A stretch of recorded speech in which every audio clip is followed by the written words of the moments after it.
കുട്ടിയുമായുള്ള സംഭാഷണങ്ങൾക്കിടയിൽ പലപ്പോഴും സ്നേഹത്തിന്റെ പേരിലോ ശാസനയുടെ പേരിലോ ഒക്കെ നമ്മൾ ഉപയോഗിക്കുന്ന പല വാക്കുകളും കുട്ടിയുടെ മനസ്സിനെ വളരെയധികം വേദനിപ്പിക്കുന്നവയാണ്.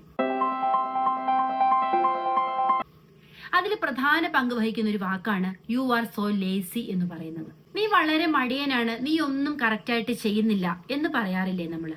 ശരിക്കും കുട്ടി പോലും അറിയാതെ അവൻ അവിടെ ലേബൽ ചെയ്യപ്പെടുകയാണ് ചെയ്യുന്നത്. ഇത് കുട്ടിയുടെ മോട്ടിവേഷനും സെൽഫ് എസ്റ്റീം എല്ലാം കുറയ്ക്കാനായിട്ടാണ് കാരണമാകുന്നത്.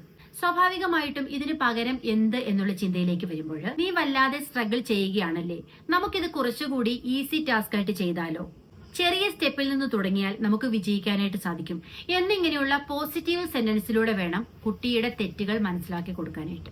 ഒരു ടാസ്കിന്റെ തുടക്കത്തിൽ തന്നെ തോൽവി എന്ന ഫീൽ അവന് കൊടുക്കാതെ അവന്റെ എഫേർട്സിനെ എൻകറേജ് ചെയ്ത് കൊണ്ടുവരാനാണ് പേരൻസ് ശ്രമിക്കേണ്ടത്. നീ എന്താണ് കൊച്ചു കുട്ടികളെ പോലെ ബിഹേവ് ചെയ്യുന്നത്, നീ ഇതുവരെയും വളർന്നിട്ടില്ലേ, ഈ ഒരു വാക്ക് കുട്ടിയുടെ മനസ്സിൽ ആഴത്തിൽ മുറിവുണ്ടാക്കുന്നവയാണ്. ഇവിടെ ശരിക്കും ഇമോഷണൽ റെഗുലേഷന് പകരമായി നമ്മൾ അവനെ കളിയാക്കുകയാണ് ചെയ്യുന്നത്. അവനെ അക്സെപ്റ്റ് ചെയ്യാതിരിക്കുന്ന ഒരു സിറ്റുവേഷൻ ആണ് അവിടെ ഉണ്ടാകുന്നത്. ഇതിന് പകരമായിട്ട് ഇത് കുറച്ച് ഹാർഡാണ്, എങ്ങനെയാണ് ഞാൻ നിന്നെ സഹായിക്കേണ്ടത് എന്ന രീതിയിലേക്ക് നമുക്ക് സംസാരിക്കാം.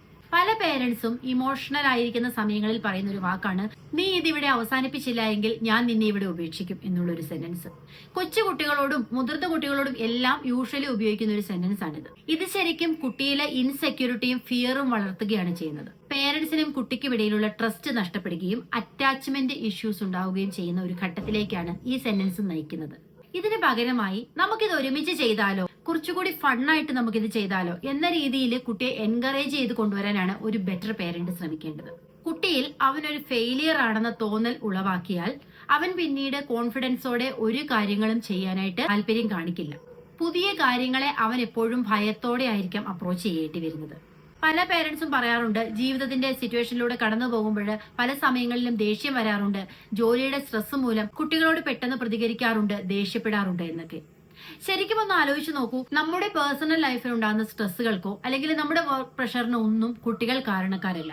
അവരെ ബെറ്റർ ഹ്യൂമൻ ബീങ്സ് ആക്കി സൊസൈറ്റിക്ക് പ്രൊവൈഡ് ചെയ്യേണ്ടത് തീർച്ചയായും നമ്മുടെ ഉത്തരവാദിത്തമാണ്. ഇവിടെ ചൂസ് ചെയ്യാൻ പറ്റിയ പ്രധാനപ്പെട്ട കാര്യങ്ങളാണ് കൈൻഡ്നസ്, എൻകറേജ്മെന്റ് ആൻഡ് പേഷ്യൻസ് എന്നുള്ളത്. ചെറുപ്പം തൊട്ടേ തങ്ങൾ സ്നേഹിക്കപ്പെടുന്നു, സപ്പോർട്ട് ചെയ്യപ്പെടുന്നു എന്ന ഒരു തോന്നലിൽ വളരുന്ന കുട്ടികൾ വലുതാകുമ്പോൾ ഇമോഷണലി സ്ട്രോങ് ഹ്യൂമൻ ബീങ്സ് ആയിട്ട് മാറും. ആ രീതിയിൽ വളർന്നു വരുന്ന ഒരു കുട്ടിക്ക് മാത്രമേ ഭാവിയിൽ എപ്പോഴായാലും പുറമേ നിന്നുള്ള യാതൊരുവിധ ശക്തിക്കും അവന്റെ ഇമോഷണൽ കൺട്രോളിനെ തകർക്കാൻ പറ്റാത്ത രീതിയിൽ സ്ട്രോങ് അഡൾട്ടായിട്ട് അവൻ മാറുകയുള്ളൂ.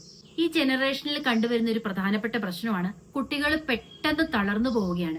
ചെറിയ ചെറിയ പ്രശ്നങ്ങൾ ജീവിതത്തിൽ ഉണ്ടാകുമ്പോൾ, എക്സാമിന് മാർക്ക് കുറയുന്ന സാഹചര്യങ്ങളിൽ, ടീച്ചർ ഒന്ന് വഴക്കു പറയുന്ന സാഹചര്യങ്ങളിൽ അവൻ വല്ലാതെ ഡെസ്പ് ആവുകയും കടുത്ത നിരാശയിലേക്കും ഡിപ്രഷനിലേക്കും മാറുന്ന ഒരു സ്ഥിതിവിശേഷമാണ്. അതുകൊണ്ട് തന്നെ ചെറിയ ചെറിയ കാര്യങ്ങളിൽ കരുതലോടെ അവനെ നമ്മൾ പ്രൊട്ടക്ട് ചെയ്ത് വേണം വളർത്തിക്കൊണ്ടുവരാനായിട്ട്.